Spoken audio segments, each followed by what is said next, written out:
with the utmost care, where emergencies are met with swift attention, and where cutting-edge technology enables precise and timely treatments. At Tanner Health, every patient's journey is a testament to resilience, a story of strength, healing, and hope. We go beyond treatment to redefine what compassionate care truly means. That's Tanner Health. That's care redefined. Learn more at tanner.org.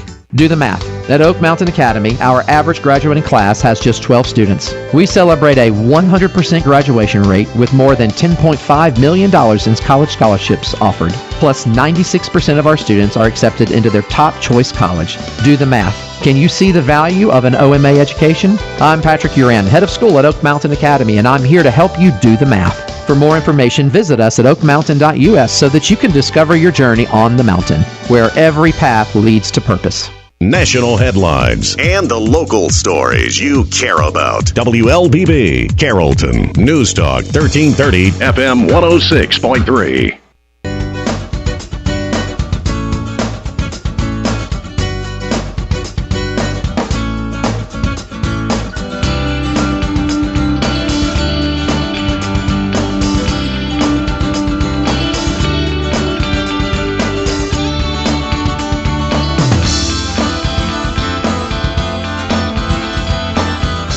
Good Thursday morning. Welcome to the WLBB Community Voice here on News Talk 1330, FM 106.3. Streaming live online at newstalk1330.com. And this morning, you can see my guest here on the News Talk 1330 WLBB Facebook page. We are wrapping up week 2 of early voting in Carroll County and Haralson County. Today we're talking about Carroll County and Douglas County, apparently, too. My guest is Luz Morales. Morales. That was easier for you to say, didn't it? She's one of 3 candidates running for that Ward 5 seat on City Council in Villa Rica. We've had Dominique Conte on the program as well as Douglas Lang. Those are archived on our website at newstalk1330.com. And after this morning's show, I do encourage you to put all 3 of them together and set out 2 hours and get some popcorn and listen to them all and compare the characters that are running for that seat. Good morning. Good morning. Thanks for having me. Yeah, it's great to meet you. Nice to have you out here and talk about your campaign. Thank you. I guess, first of all, give us your background. Give us your, as Josh would say, your superhero origin story and sure. How you got to Villa Rica. Yep. So, been living here since around 2005. Work in HR for the past 20 years. Have a family. My husband Carlos, and we have 3 boys in the Villa Rica cluster, 18, 15, and 9. And I've been volunteering with the city of Villa Rica over the last few years. I'm invested. Huh? What capacity have you been volunteering? I was on the Planning and Zoning Commission for about a year, and now I currently am the chair of the Ethics Committee. Very nice. All right. Again, thank you for coming out and talking about that. Your motivation. What's your motivation for seeking this seat? We know Danny Carter, he just decided not to seek re-election this year, so we've got 3 candidates. But what is your motivation? My motivation was sitting back, volunteering, seeing what was going on, and just feeling like I could make a difference. I'm invested in Villa Rica. I want to see it grow smart, and so I want to be a part of that. Was there an issue or something that happened in the city that really piqued your interest recently, maybe the past 2 or 3 years, where you said might have pushed you over the edge? I think we can all agree the last 18 months have been a little bit of a roller coaster. So I'd just like to bring some stability and some calmness to the team and work well with the others and come to smart decisions. Would you have sought this office if the incumbent would have qualified? Would you have challenged him, or would you just... Yeah, absolutely. Okay. Are there any votes that you remember being cast by the incumbent, over the last couple of years that you disagreed with, that you would have done different? Not significantly, no. If we talked about synergy, I talk about it all the time, talked about it on the show yesterday. You've got the 5 city council people, and they all have expertise. If you want to say Matthew's expert at law, I'm sure he would not say that, but just close enough, and as an accountant, what would be your bit of expertise that what is something that you would feel confident? What topic, what subject would you feel confident taking the lead on when you're discussing with City Council? So definitely, it's servant leadership. I've been in HR, as I said, for 20 years. Prior to that, I was in environmental health and safety. Have always been a public servant. Before that, I was 9 years as an EMT doing volunteer work. So I'm all about the community. I understand enough to be dangerous, to know what we're talking about, to make a good decision, and I'm good at researching. Luz Morales, our guest on this morning's Community Voice program, one of 3 candidates running for the Ward-5 seat on Villa Rica City Council. You guys have a proposal. Say there's a proposal brought before you guys, and you've had a week or 2 to look at it, and you're very confident on what you're going to do. You're going to support it or deny it, just based on your knowledge. You've done your research.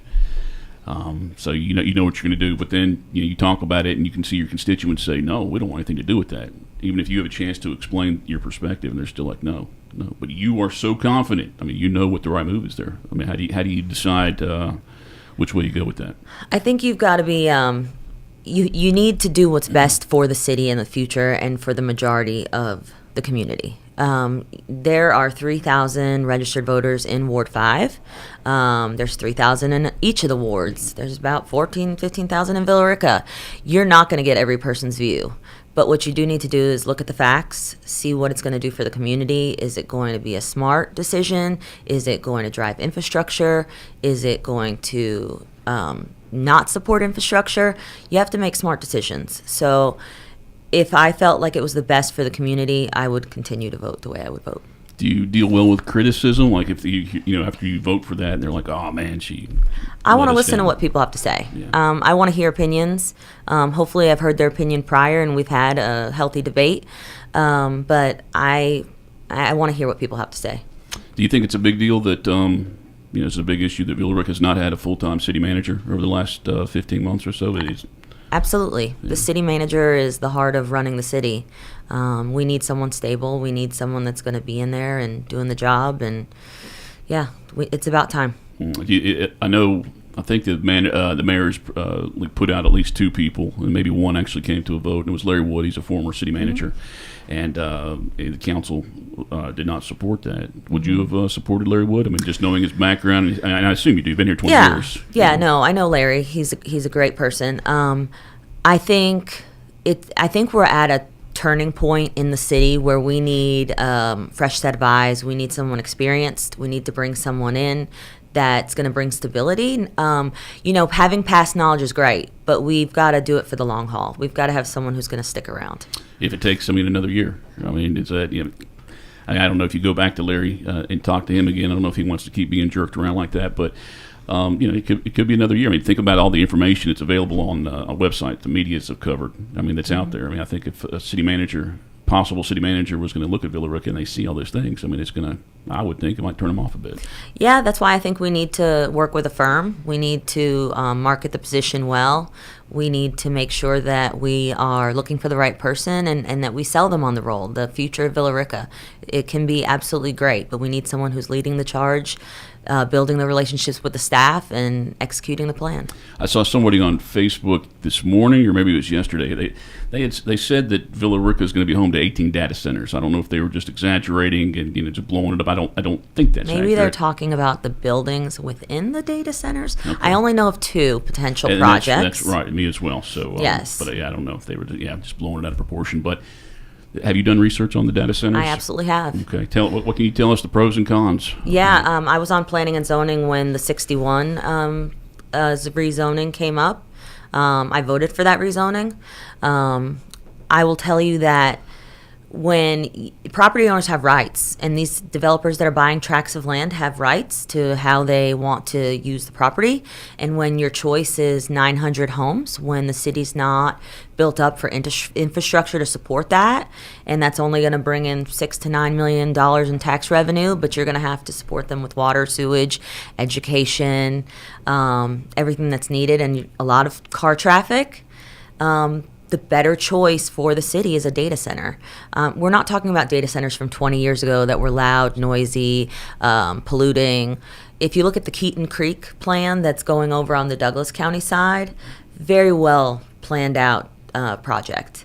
They're only going to put the data center on about 160 to 170 acres, and then 780 acres is going to be left as nature preserve with walking trails that are going to connect to Clinton Park. It's a closed chain water system, so the demand on utilities is not as great as the rumors would have it out there. If you really look into the facts, if it's that versus 600 homes over there, I would say the data center is the better choice. You can't just be a sitting duck. You can't tell them to just leave it green and hope they make some money on it. Luz Morales, our guest on this morning's Community Voice program. She is one of three candidates running for the Ward 5 seat on Villa Rica City Council. Time right now is 8:39. We will take our first break. If you're watching on the Facebook page, if you want to post a comment or question, we'll try to look at those during the break, and we'll come back and continue our conversation here on the News Talk 1330 WLBB. Community Voice, brought to you by Tanner Health and Oak Mountain Academy.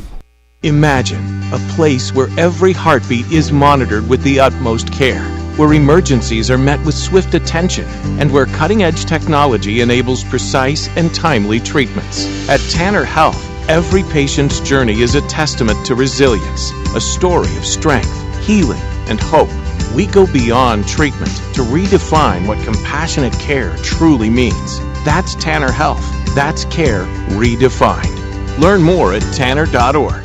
Oak Mountain Academy specializes in a customized designed academic approach tailored to meet the needs of our families. Our lower division prepares students with the necessary foundation to build excellence. Our middle division provides students with over 15 course offerings, providing them with opportunities to explore their talents and gifts. Our upper division provides personalized academic journeys, allowing them to achieve their dreams. I'm Patrick Uran, head of school, inviting you to journey with us. For more information, visit us at oakmountain.us, where every path leads to purpose.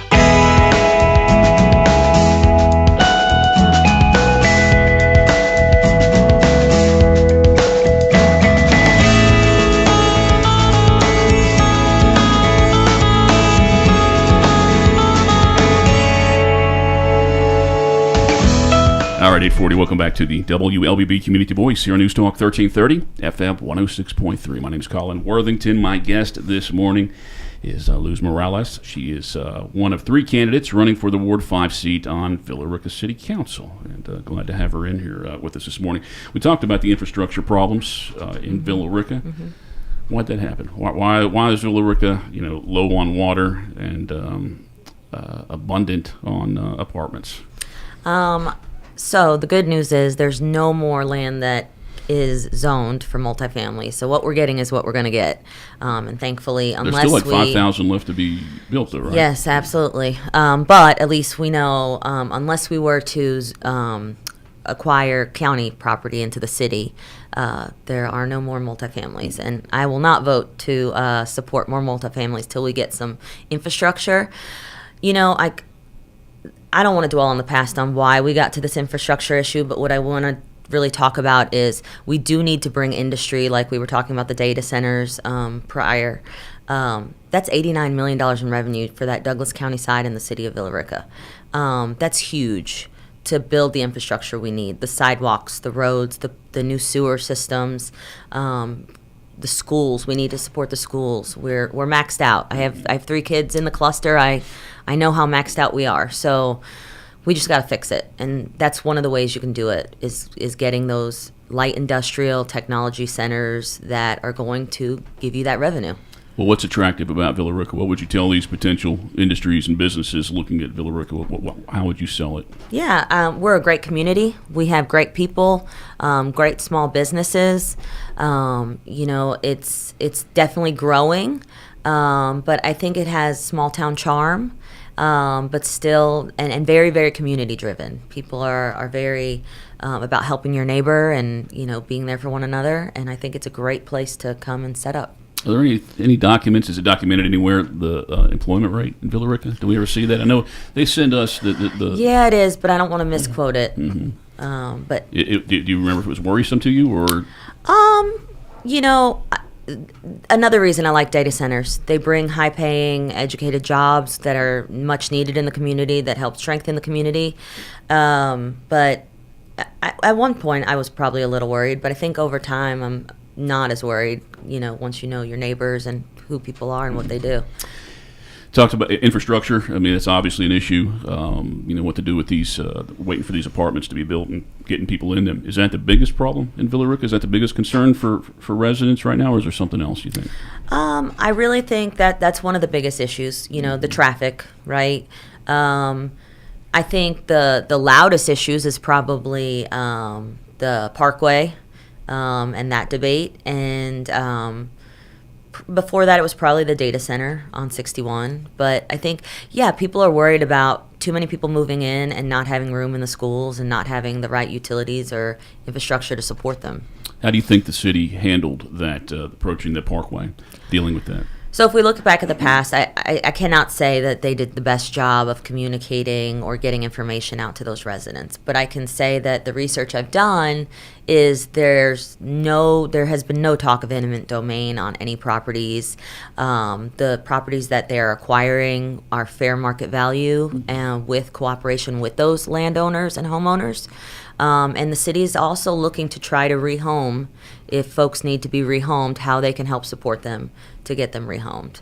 I mean, I'm in support of the Parkway because if not, we're going to take a huge financial hit to the city, which is going to affect taxpayers. And also, it's going to alleviate traffic. The South Carroll corridor is back-to-back most times during the day, and so that's going to alleviate some of the traffic. And that's the Mirror Lake Boulevard? Mirror Lake Parkway. Parkway, okay. Well, I mean, as far as the traffic every day that's backed up, right? It's the one up Punkintown and down in front of that Publix. Now, you would be to be a Ward 5 representative. Now, that's not in Ward 5, right? The homes? Nope. No, okay, Nope. But do you still feel like you should communicate with those residents and give them updates? And Absolutely. And check their pulse? Yeah. I need to work with the entire city. I need to work with my council members. We need to partner. We need to, understand each other's viewpoints and come to consensus and make smart decisions. Are you hearing that? There is a vocal, it seems like a minority at this point that, is really, really against that, and they speak out at every meeting and any opportunity that they do have. But do you feel like the majority of those residents, because, I think Villa Rica's bought, I think they've purchased maybe 10 properties at this point, maybe 7 to 10. They just purchased 2 more at the last meeting. Right. Yeah, they're not sharing with us those properties. Because they gave you the parcel number. They gave us a parcel number, so we know where they are, but we don't know how much they paid and things like that. Right. That's what I'd be interested in at this point. But are you saying that most of those residents who are selling their homes, they're open to it, they're okay with it, they're not feeling the pressured? Residents I've spoken to are willing. I actually had a resident that reached out to me and asked, hey, who do I need to talk to? I want to separate myself from the noise. I'm ready to sell. Yeah. So, I just called City Hall and let them know, hey, this resident's trying to figure out who to talk to. I don't even believe those that are creating the noise may not even live in Villa Rica and are not the properties that the city is looking to acquire. I can see why there's offense, though. The historically black neighborhood. Absolutely. And you're catering to Mirror Lake, which is allegedly higher finances and things like that. So, but I think it's also going to bring infrastructure, because then we're going to be able to replace the sewer lines. That's a project they've been trying to get done by getting easements, and we can fix that. We're going to fix that park. The basketball park that's over there in Cleghorn, and also get them sidewalks and just build up the neighborhood. You may have already answered this. You talked about being planning and zoning. Is there ever a time when you feel comfortable telling somebody what they can and cannot do with their property, or a property that they're waiting to purchase based on the fact that they could get it rezoned? Well, planning and zoning is based on the laws. You have to follow the laws. You're not really telling them what they can and can't do. Well, as a council person, though. As a council person, yes. But I think you got to make what's the smart decision for the entire community, and you have to stick behind that. And as long as it's legal and it's just, and we need to make what's the right decision for the future of Villa Rica. We agree that they have not used eminent domain or pushed on that for that parcel. But would you ever be in favor of the government using that? It's obviously a power that they have. In theory, they give fair market value for a property. But the good thing about eminent domain, it's there to protect the homeowner, right? To make sure that the government can't take dishonestly, can't give them less than what it's worth.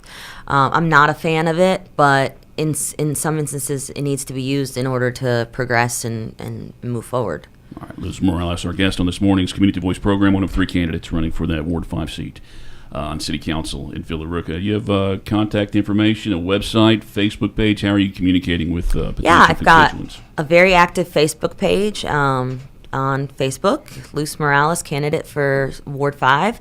I also have Morales for vrward5@gmail.com, where you can email me with any questions. And I'm very available. So, what questions are you getting?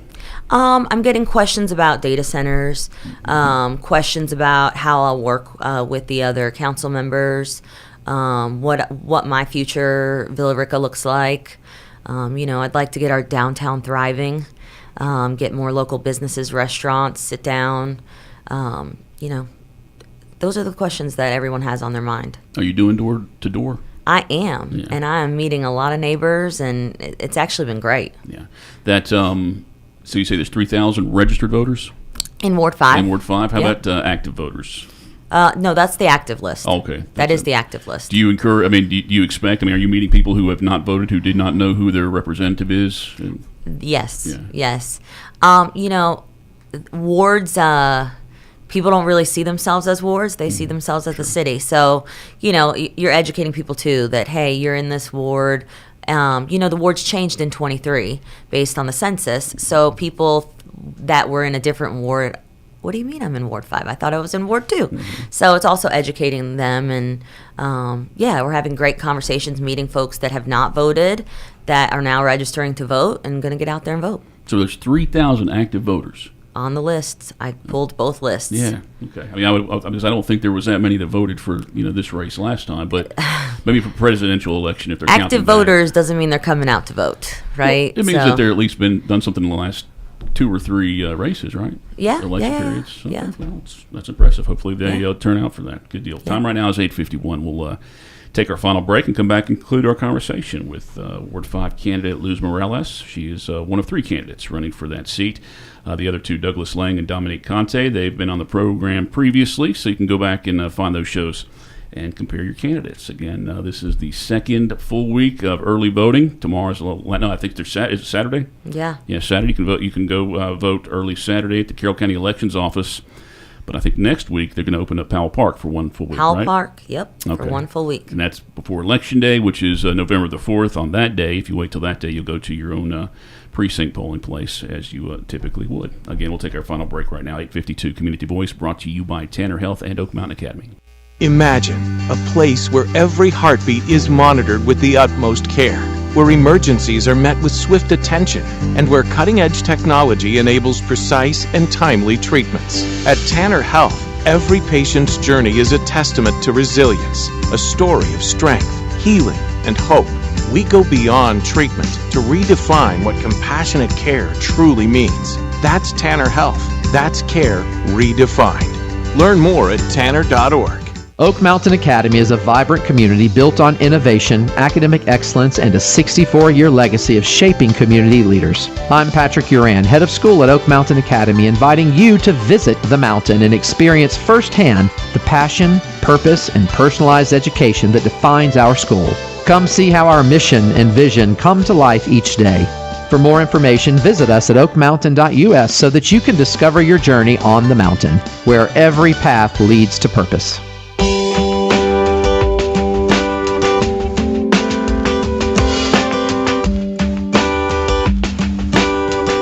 8:52. Welcome back to the Community Voice News Talk 1330 FM 106.3, streaming live online at newstalk1330.com. And this morning we are on the News Talk 1330 WLBB Facebook page. Got about 7 minutes left in this program. My name's Colin Worthington. My guest is Luz Morales. She is one of 3 candidates running for the Villa Rica City Council seat, Ward 5.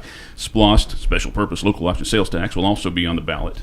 It's an important election. Currently. So, what are you a supporter of SPLOST? I am. It supports a number of projects, and it's one of the things we use to make infrastructure better and bring things to the community. Do you have some examples of what Villa Rica's used that money for in the past? We've used SPLOST dollars for road improvements. We've used it for moving different structures.